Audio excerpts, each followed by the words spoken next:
जनूबी कश्मीर के ज़िला पुलवामा के गडूरा इलाके में जुमे की सुबह मुश्तबा जंगजू के हमले में जख्मी होने वाला पुलिस एहलकार यहां एक फौजी अस्पताल में दम तोड़ गया।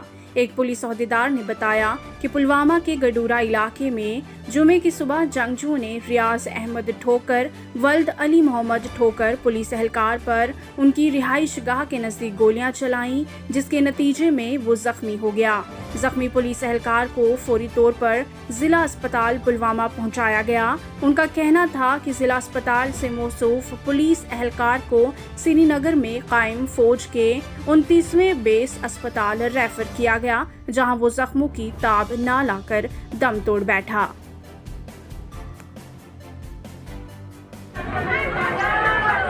बहुत गर अमे सात 10 मिनट पे 8 बहुत खा नान, मगर मे बच्चा नादस तम दोप कर चकोर चनिस बॉयस फायर। यह बच्चे द्रामुत अम्स पन बच्चे बच्चे द्रामुत जनाब यह स्कूल त्रान सी द्राव यह नबर बच्चे ब्रोट पन तो पत्किन जनाब अमिस नफर यमो कोर अमिस फायर हलिस निश फायर 3 फायर 2 या 3 शायद हद के जनाब। अब अत पे नी पे कोर रेफर पुलवाम पे जनाब कोर रेफर श्रीनगर।